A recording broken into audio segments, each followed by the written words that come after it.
Olá galera, tudo bem? Vamos falar sobre ciências humanas e suas tecnologias, área muito importante na prova do Enem, pois requer que o participante esteja preparado em disciplinas como sociologia, filosofia, geografia e história.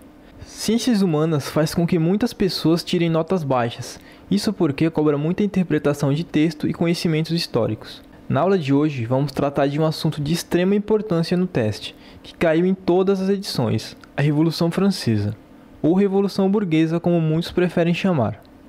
Vamos começar vendo uma questão que caiu na edição de 2010 do Enem, que começa com o discurso de Robespierre. Vamos lá.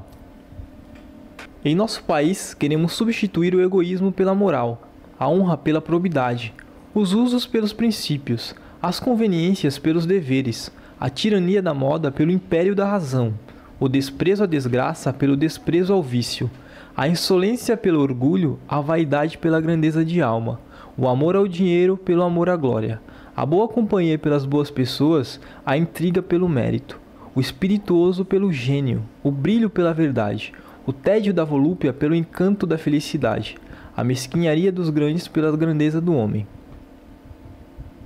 Depois vem o enunciado que fala: o discurso de Robespierre de 5 de fevereiro de 1794, do qual o trecho transcrito é parte, relaciona-se a qual dos grupos políticos sociais envolvidos na Revolução Francesa. Daí ele dá uma série de 5 questões para a gente responder. Para responder essa questão, precisamos saber o que foi a Revolução Francesa, quais foram as suas causas e quais foram as suas prospecções. Vamos lá. A Revolução Francesa foi um movimento político-social que ocorreu na França no século XVIII e que motivou outros diversos movimentos. Na prática, foi a revolta do povo que, cansado da fome e da má distribuição de renda, se revoltou e derrubou o sistema absolutista da França, ou seja, o rei. Diversos grupos sociais participaram da Revolução, entre eles comerciantes, desempregados, pobres e camponeses. Para entender melhor a Revolução Francesa, precisamos entender o contexto do país na segunda metade do século XVIII. Em 1789, a França tinha a maior população mundial, e sua forma de governo era absolutista, ou seja, com o poder centralizado nas mãos do rei. A economia do país era sustentada pela agricultura, mais da metade da população era agrícola e tinha isso como uma única fonte de renda. Logicamente, com a economia agrícola, a França tinha cerca de 80% de sua população morando e trabalhando no meio rural, longe da cidade grande. O país era dividido em 3 partes: o primeiro, o segundo e o terceiro estado. O primeiro estado era o clero, que se dividia em alto e baixo clero. O alto clero era composto por sacerdotes considerados superiores, como bispos, abades e cônicos da Igreja Católica. Já o baixo clero era formado por padres e outros sacerdotes pobres. O segundo estado, a nobreza, era formado pela nobreza cortesã, a nobreza provincial e a nobreza de toga. A nobreza cortesã eram os moradores do Palácio de Versalhes. A nobreza provincial eram os ricos que viviam no interior. E a nobreza de toga eram os burgueses ricos que compravam títulos de nobreza e cargos administrativos. Já o terceiro estado era o povo, formado pela pequena, média e grande burguesia, que eram desde pequenos comerciantes até banqueiros da França. Também fazia parte do povo camponeses e os chamados sans-culottes, que eram os desempregados, aprendizes de ofício, etc. Eram chamados de sans-culottes porque não usavam os calções curtos como os meias, típicos da nobreza da França. O clero consistia em cerca de 1% da população francesa. Já a composição do segundo estado, a nobreza, cerca de 2%. Os outros 97% era o povo. Agora vamos às causas da Revolução Francesa. Bom, o povo tinha que arcar com todas as despesas do primeiro e do segundo estado. Com o passar do tempo, influenciados pelos ideais do iluminismo, o terceiro estado começou a se revoltar e a lutar pela igualdade de todos perante a lei. Pretendiam combater, dentre outras coisas, o absolutismo monárquico e os privilégios da nobreza e do clero.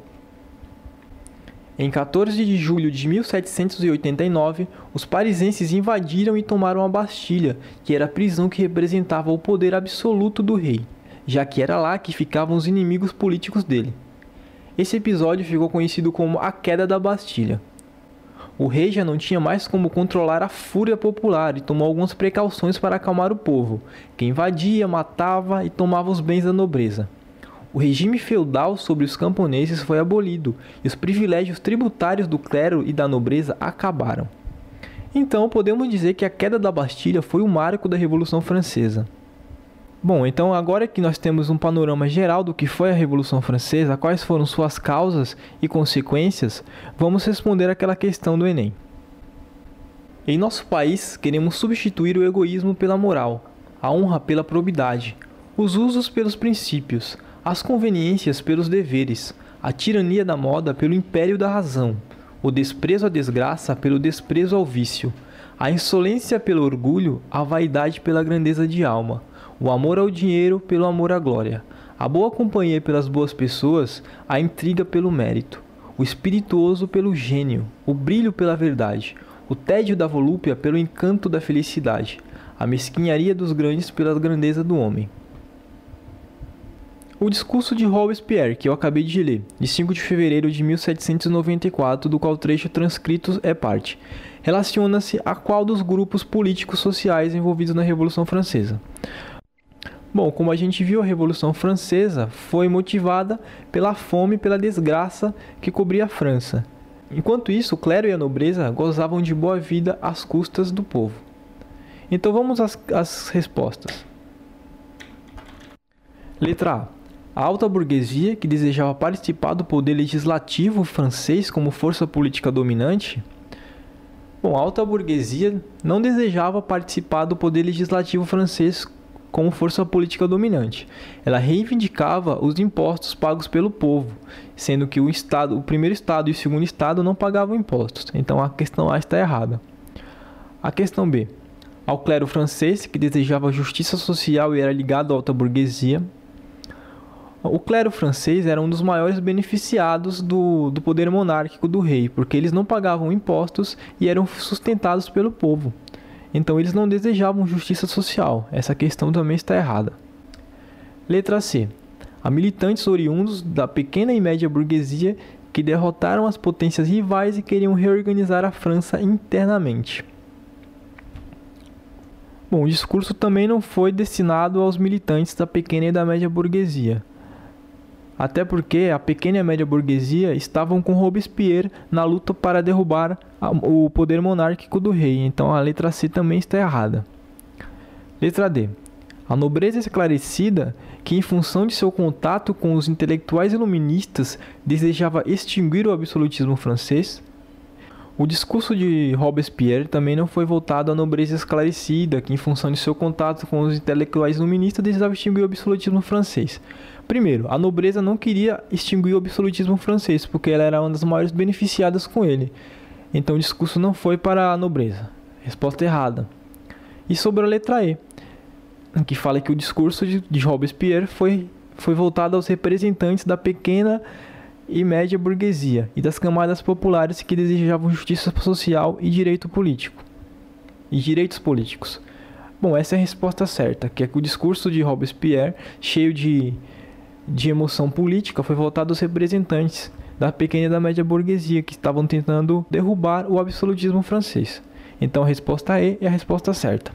Para entender melhor as razões sociais e se aprofundar nas questões que levaram os franceses a derrubar a monarquia absolutista, recomendo o livro Origens Culturais da Revolução Francesa. Essa obra traça um panorama interessante sobre os acontecimentos da Revolução. Outro livro interessante é Revolução Francesa e Iluminismo. Como falado antes, a Revolução foi influenciada pelo Iluminismo, movimento cultural que teve como baluartes pensadores como Rousseau, Montesquieu, Voltaire, entre outros. Esse livro dá uma esclarecida geral no Iluminismo. E para finalizar a seção de livros recomendados, Política, Cultura e Classe na Revolução Francesa. Essa obra ajuda o leitor a entender as correlações de classes na França do século XVIII. Há também alguns filmes que poderão ajudar muito a aprofundar os estudos sobre a Revolução Francesa. São eles Danton, Maria Antonieta e a Queda da Bastilha. Então é isso, galera. Espero que tenham gostado. Até a próxima aula.